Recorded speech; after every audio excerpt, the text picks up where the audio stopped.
Now, in the 7th section, which Be'ezrat Hashem will start now, since we still have some time and Baruch Hashem some energy and strength to do so. In the 7th section, Rav Elchanan Wasserman continues building upon this whole thing and then addressing a very key point that the average person out there is thinking. Okay, what can we do? What can we do? The court system, the government, what am I going to do? Write a text message to them? I hate you. What am I going to do? Send them a mail? Please leave? Fire yourself? What can I do? Tell the educational system to change? Tell the fake rabbis to stop being fake? Tell the atheists to stop being atheists? What am I going to do? Tell the media to stop being Amalek? What am I going to do? That's what the average person is saying. Even the one that has Yirat Shamayim. And this is the part that Rav Elchanan Wasserman says, and if we merit to study all of it, it'll change your perspective on everything that's happening in the world. Until now, you saw the news. Past, present.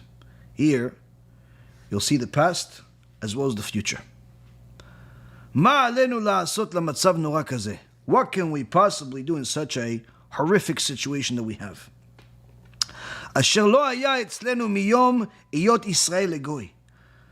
That we never had in history from the time that we became a nation.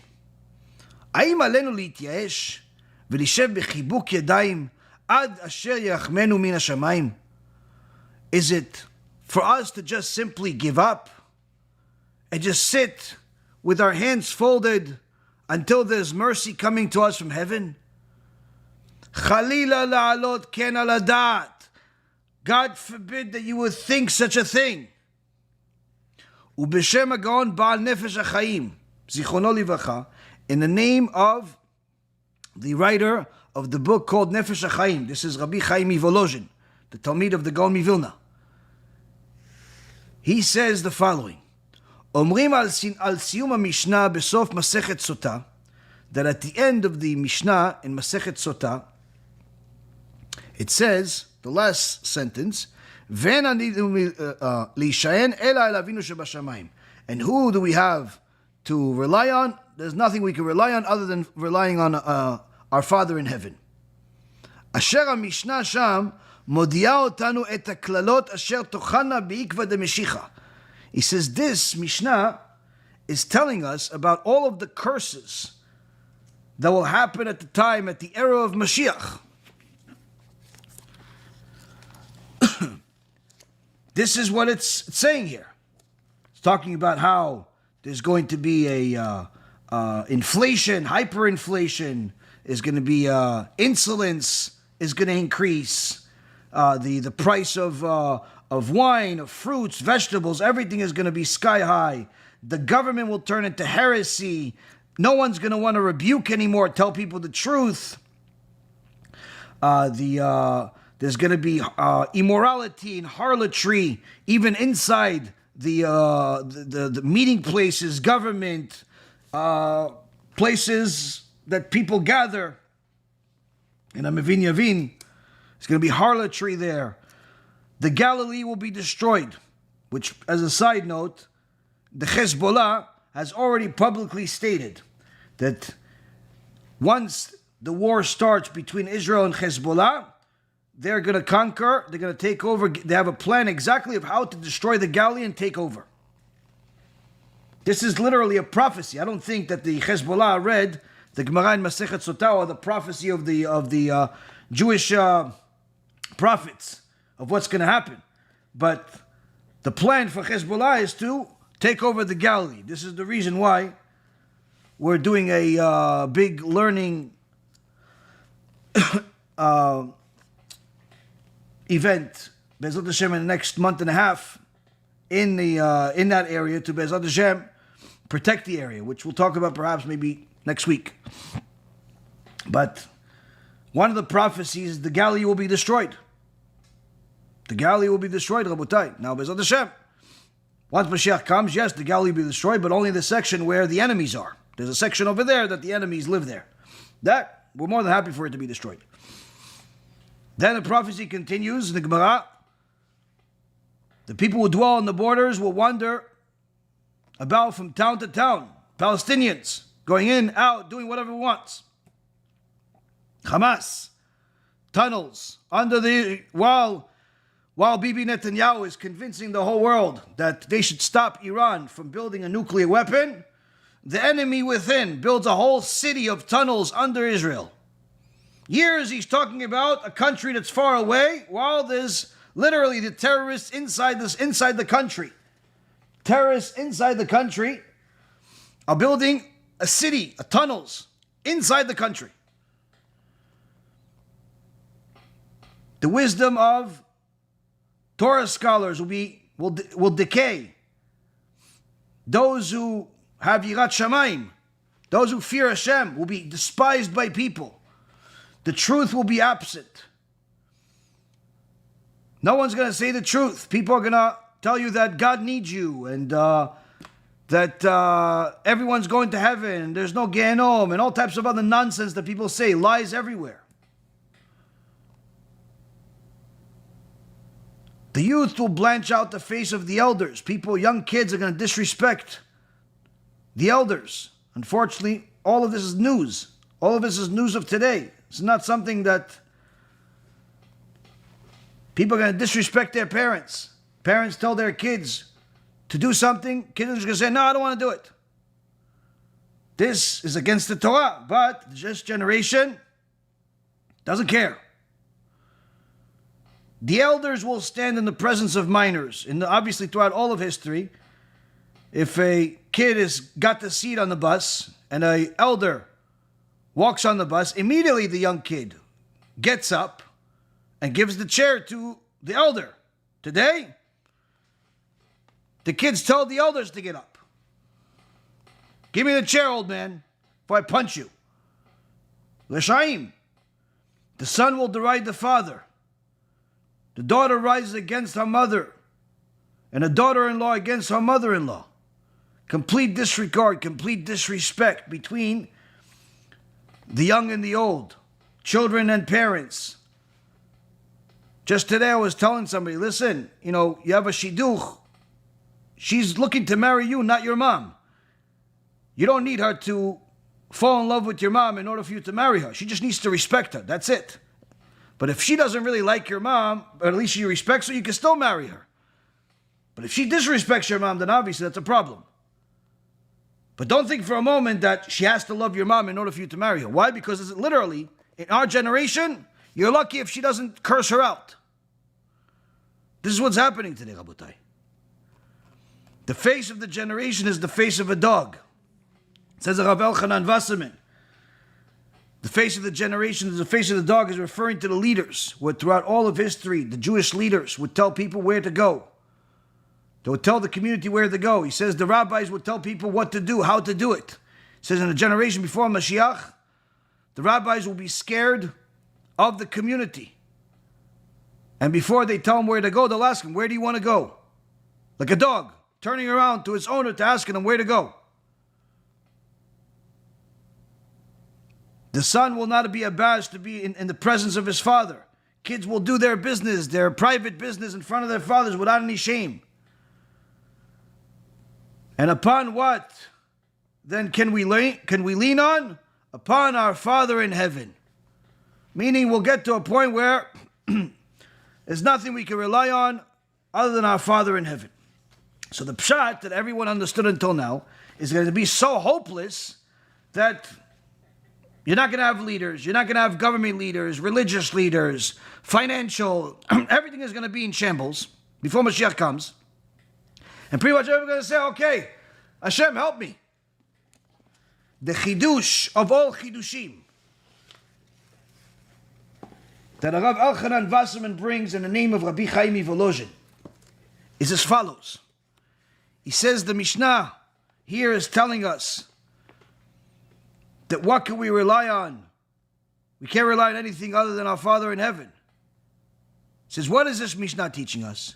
The Mishnah is teaching us about all of the curses that will happen at the time of the era of Mashiach. But the Gaon Rabbi Chaim Volozhin clarifies that these curses are all bad, but the reason why they're given in such an order is because each one is worse than the next. Meaning, the least worst among them is the first curse, where it says that chutzpat izgeh. There's going to be insolence, disrespect. And then there's going to be inflation. Price of everything goes up. We just heard a report that the price of food has increased 40% in Israel. In America, not too different. The price of different products in America have gone up 30, 40, 50%, 70%. So these curses, difficulties, are bad, but they're not the worst. The next one, where the government turns to heresy, is worse. And the next one, where there's no rebuke, is even worse. And the next one, where there's harlotry at meeting places, is worse. And the next one, that the Galilee will be destroyed, is worse. And it continues getting worse. And therefore, says Rabbi Chaim Volozhin, therefore the last curse is the worst one. And what's the last curse? The last curse is we will get to a point where we have nothing to rely on other than our Father in heaven. He goes, that's actually the worst of all the curses. And why is that a curse? Why is that not just a curse, but the worst of all the curses that came before it? He says, because at the time of the era of Mashiach, it means that even those that have Yirat Shamayim, those people that are righteous, those people that have fear of Hashem, will give up, will pick up their hands and say, I don't want to fight the wars of Hashem. And this is a big mistake, says Rav Elchanan Wasserman, says Rabbi Chaim Volozhin. Here he's not talking about Amalek. Here he's not talking about Erev Rav. Here he's not talking about the Zionist and the secular. No. Here he's talking about righteous people. Here he's talking about righteous rabbis, righteous students, righteous people that have Yirat Shamayim. But the curse of all curses is when those righteous people, they say, listen, I'll keep Shabbat. I'll keep family purity. I'll learn Torah. I'll learn the Daf Yomi. I'll learn even more. But you want me to go fight the wars of Hashem? You want me to go fight against the missionary that the rabbi invited to the synagogue? You want me to sign a letter on that? No, I can't. You want me to go support that research that confirmed that all of the wigs that are in the world today that are coming from real hair are idolatry, are benefiting from idolatry? I agree with you, but I can't share it. You want me to go and sign a letter that this guy that says God has a body and he needs you and he's not going to punish you and he's going to say I'm sorry to you? No, I can't. Rabotai Yekarim, the people that have Yirat Shamayim, the people that have Yirat Shamayim here he's talking about, they're going to give up. We don't want to fight no more. Why? Can't do it. Let Hashem take care of it. Rabbi Chaim Volozhin says this is the curse of all curses. This is the worst of all the curses. And it's the mistake of the generation, he says. People will come to rabbis that have Yirat Shamayim, that follow the Torah, say the truth, and say to them, Rabbi, listen, this Goldberg character keeps inviting missionaries and heretics into the Jewish community. Can we do something about it? Can we sign a letter? Say, this is no good. Gotta fire him. Oh, listen, I don't know. I am, who knows me anyway? Nobody's going to listen to me. Wait, hold on a second. In the invitation, when you went to go speak at some yeshiva, when you went to go speak at some kollel, when you went to speak to some event, they said on the invitation, the Gaon, the Kadosh, the Gadol, the Gdolador, Sarah Torah, all types of things. But wait, all of a sudden you humbled now? All of a sudden nobody knows you? All of a sudden no one's going to listen to you? What happened? Says the Gemara in Masechet Gitin, the humility of Rabbi Zechariah ben Avkulas led to the destruction of the Bet HaMikdash and the burning of our shuls, the burning of our Torah. Rabbi Zechariah ben Avkulas was a tzaddik, had yirat shamayim, but he had humility at the wrong time and at the wrong place, which led to the destruction of the Bet HaMikdash. This, Rabotai, is happening again. You come to people that have yirat shamayim, people that are righteous. Don't ever think for a moment they're not righteous. Don't for a second mistake to think that they are not righteous. They're righteous, they're Talmidei Chachamim, they're Kedoshim, they're Tzadikim, but they're mistaken. Says Rabbi Chaim Volozhin, says Rav Elchanan Wasserman 80 years ago already, 200 years ago already. Says, when they give up fighting the wars of God, and the book of excuses comes out, they're mistaken. You tell them, listen, Rabbi, we got to fight for the war of Hashem. There's heretics, there's missionaries, there's idol worshippers, there's people that are changing the Torah. Says to you, yeah, but who's going to listen to me? Nobody knows me.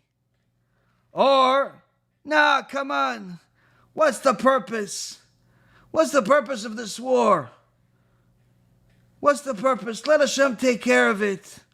Or you go to them and say, listen, you got to sign. Listen, why don't you go to, Rabbi so-and-so? He's a bigger rabbi. Why don't you go to him? Okay, wait, I go to him? Yeah, if he signs it, then I'll sign it. If he signs it, I'll sign it. And then you go to the next rabbi. And you tell him, and he says, well, if he signs it, I'll sign it. And everybody says, if he signs it and I sign, nobody wants to be the first signer. Nobody. Or, they'll tell me, all of this is real stories, Abutai. All of this is real stories. 10 years of fighting. Tell, listen, Rabbi, I appreciate what you're doing. Chazak ve'ematz. Keep going with the emet. Okay, so Rabbi, can you sign a letter against the heretic? Look, we have a heretic here. New letter came out from our Bet Din. You can't even say it came out from Yaron Reuven. Can't say it came out from Yaron Reuven. This came from a Bet Din. Bet Din, Rabotai, in English and Hebrew. You have the top Dayan in the planet. Rav Yaakov Zamir signed with us. Our Dayanim, Rav Ephraim Kachlon, Rav Didi, and Rav Shlomo Sharvit. Our 3 Dayanim plus Rav Yaakov Zamir, and of course, I put my name in there also for whatever it's worth. Letter confirming anyone that supports Manis Friedman, buys his book in any way, watches his lectures, is violating the Torah. He's a heretic. He's against the Torah. Everyone did an enormous amount of research. They read the book. They looked at the lectures. A lot of research went into it. To get to this point, Rabotai, took an enormous amount of time, literally years to get to this point. Now, you bring it to other rabbis. Okay, look, forget about me. Forget about me. Delete my name from it if you want. You have Dayanim, Talmidei Chachamim, wrote between all of them, I don't know, maybe 100 books. Accepted all over the world. Chief Dayan, the Chavruta of Rav Yitzchak Yosef. That's Chavruta, right here. That's his Chavruta. For, I don't know, the last 50 years. Top Dayanim saying, Manis Friedman's a heretic. Manis Friedman, you're not allowed to buy his book, throw it in the garbage. Not even a gniza. Sign a letter, support. All of a sudden, Rabotai, the excuses come. Oh, maybe you can get Rabbi so-and-so to sign also. Why, that's not enough. Maybe you can get my friend to sign so-and-so, maybe this, maybe that. Or they'll tell you, yeah, but nobody knows me. Or they'll tell you, what's the purpose of the war? Or they'll tell you, now I'm old and I'm weak, and I don't know if I can handle this war. Or they'll give you a false psak, like we saw in the war against Whigs. You show him literally, you give him a book, 300 pages full of proofs, halachic, and other types of proofs, scientific proofs. Whigs of today are coming from idol worship. You send it to them. Listen, can you send it to me in Hebrew? Shows you what? They haven't even opened the file. They haven't even opened the file. Say, listen, when you have it in Hebrew, I'll read it. I'll look at it. Oh, so you haven't even opened it. You assume that if I'm sending it to you, it's in English. I actually sent you Hebrew. Oh, okay, I'll look at it. Then they come up with another excuse. Listen, you have some letters from rabbis. Once you get some letters from rabbis, then I'll look into it. Oh, so you still haven't opened it. I have letters from rabbis. It's in the file. Oh, okay. Do you have the letters from the rabbis in English? Well, I thought you wanted Hebrew. Yeah, but some of the people are going to need it in English. Okay, we'll get you the letters in English. Oh, but you don't have a letter from any of the Gdolim, right? No, but if you get a letter from Gdolim, then it'll be something. Okay, I'll send you some letters from the Gdolim.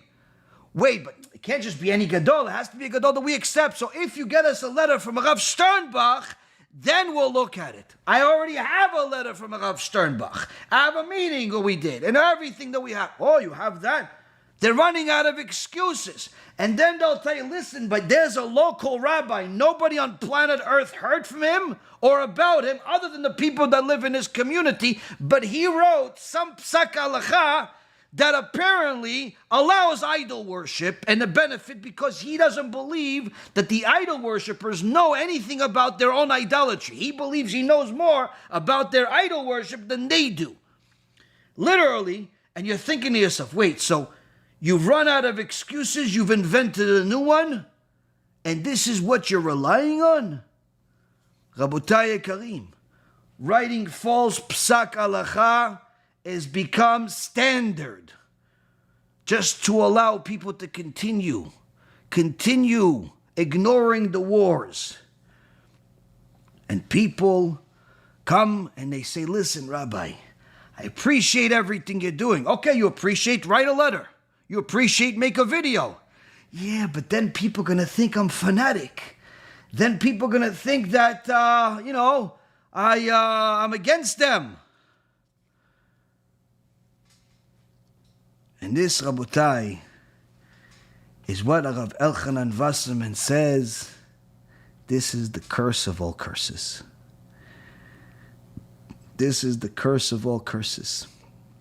Because we're not talking about the Erev Rav here. We're not talking about bad people. We're talking about righteous people. You're talking about people that when you see them, you meet them, you're going to kiss their hand. But they just simply don't want to fight the war. They don't want to fight the wars of Hashem. And says Rav Wasserman, Ve'i ta'ut gdola. And this is a big mistake. This is a big mistake.